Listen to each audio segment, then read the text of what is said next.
there everyone, this is Joy and welcome back to my YouTube channel. This month I'm sharing another Inspiration Friday video with Fleur and we are going to be making some cards. I've pulled out a selection of products that have been in my stash for a little bit.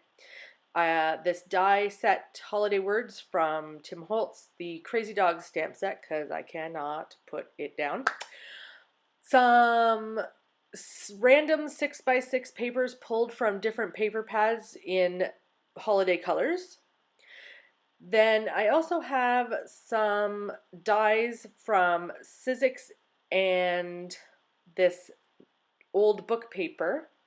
This one's called Reindeer Names, and this one is an old reindeer die from Quick Cuts or Lifestyle Crafts. I don't think that's available anymore. I asked to borrow this stamp set from a friend of mine to go with this Jack Frost paper pad. Again, these are older. I'm not sure if they're still available. But let's get to it and see what kind of holiday cards we can create. So off camera, I cut out some of the pieces to go together for this Reindeer Names card. I cut the die. It's a little bit tedious, so I didn't want to make you sit through that. I had to poke out a lot of little pieces of red paper. I have some of that book paper text to go behind that, and I'm going to mount that on some black glitter paper, although it doesn't look very glittery. And here are all the components for the reindeer die. That's the first card. So the second one I'm going to be coloring with some Neo 2 Color Wax crayons. Pastel crayons, and I don't like coloring in on the image because I find that I can't get rid, maybe it's because I'm heavy-handed, but I can't get rid of the lines that I color in. So what I am doing these days is taking the color directly from the crayon with my water brush and then adding it to my image. So I added a base layer of an orangey brown, and now I'm going back in with a darker brown to add the shadows in and also get a more, I guess, brown color on the dog because I wasn't happy with that orange one. It turned out very orange. So I just take my water brush. It's not very saturated with water. I take the color off of there and add it to my image. I have a little piece of paper towel sitting off to the right hand side that I wipe my brush off on, and if it gets too wet, I also take off the extra moisture on that as well. Now, I am not an expert watercolorer by any means. I just color for the enjoyment of it, and I add some shadows in. Sometimes I do some highlights, but generally I just color the images in to my liking without very much theory behind it.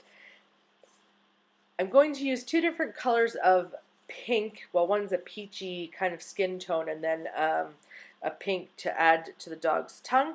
I've already colored in his collar with red to kind of go with some of the papers that I'm going to use. And I'm also going to color in the Santa hat. Sorry for my head peeking in there on the left. Color in the Santa hat, which I'm going to place onto the dog as well. That's also, that Santa hat is from the Crazy Things stamp set from Tim Holtz that goes along with all of those crazy birds, crazy dogs, and crazy cats. I chose two colors of red for the hat. I'm not going to be coloring in the white, like fur areas, the pom-pom on the end of the hat or the little brim on the hat either. I'm just going to be coloring the main part of it with two different colors of red. Again, I'm just going in doing some very simple coloring and adding in some of the darker red to the areas on the stamp that actually show the shadows. These crazy stamps from Tim Holtz are actually really, I think, are really easy to color because the artist has given you guidelines on where to shade the images. So now with both those images colored in, I'm ready to go ahead and die cut them. I have the coordinating dies to go along, and I'm measuring them up against the outside and then adding a little piece of washi tape to hold them in place for me while I run them through the Big Shot machine.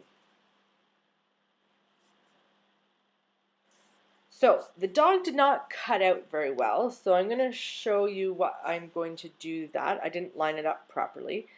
Any of the white edges that are rather large, I'm just going to cut off with my scissors, and then I'm going to run a Sharpie pen or marker around the edge of that to get rid of that white edge of the watercolor paper that I used. And I'm going to do that for both the dog and the hat.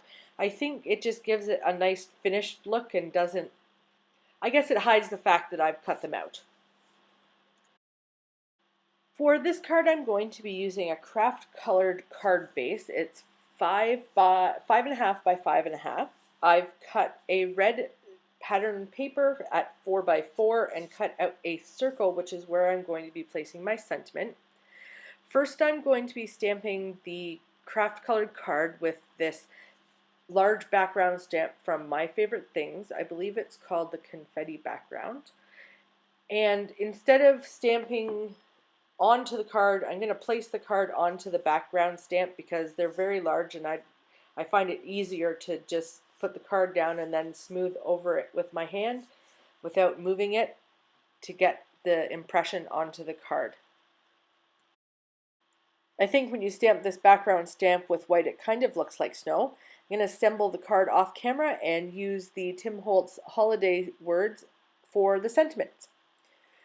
So this next card that I'm going to show you, unfortunately, the file that I did twice actually to try to record me making this card got corrupted with my camera, so I only have a little bit of the watercoloring part for this card, and I will explain what I did to the card after I finish the watercoloring very quickly. It's pretty simple, but I apologize, but the recording is missing.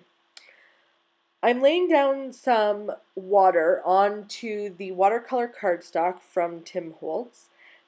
This is going to help me get a flowing kind of watercolor background once I add the Neo colors to it.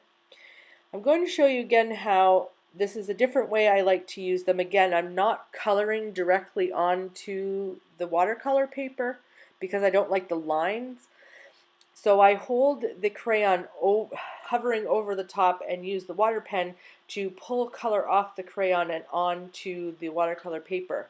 And because it's already wet, it flows really nicely and wicks up towards and stays in the confines of the water that I laid down.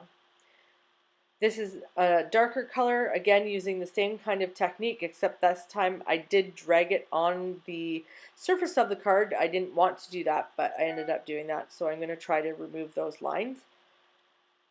And then I'm going to add a third blue color, which is more on the purple side at the very top. I really like doing watercolor backgrounds this way because it's very easy.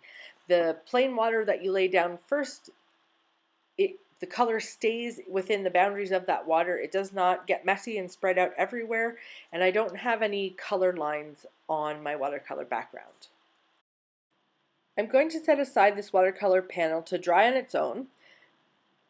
I recommend doing that because it gets more of that, I guess, watercolory feel to it, and when you take a heat tool to it, it changes the way that it looks because you're pushing around the water with the heat tool.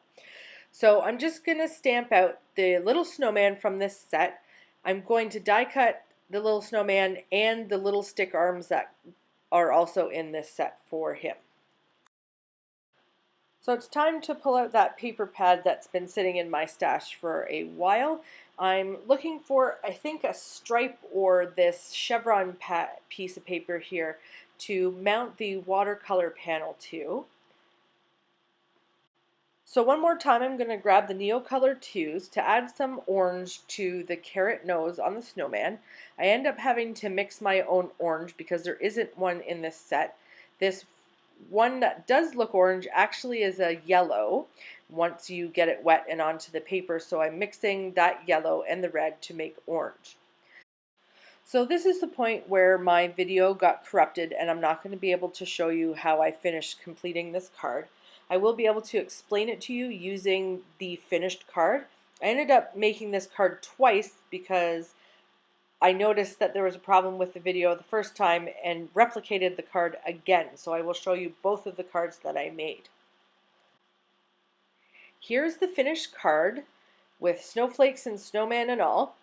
And what I did is, this is an acrylic stamp set, so I actually cut apart the snowflakes from that set. They came all together as a set of 3, and because I wanted a more random kind of look, I cut them apart so I could stamp each snowflake in Versamark ink, and then I embossed it with white embossing powder. I stamped the sentiment on the front with a navy blue archival ink, and then I used pop dots on the snowman just to give him a little bit of a pop off the page. Here is that dog card that I finished with the sentiment Merry and Bright. Used pop dots on the dog as well. I guess I'm kind of addicted to pop dots. Here is the reindeer name card, and with Rudolph off to the right hand side.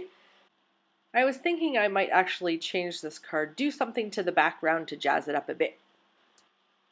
And then here is a card that I was playing around with while the video wasn't recording as well. And then here's that first card I made of this snow scene.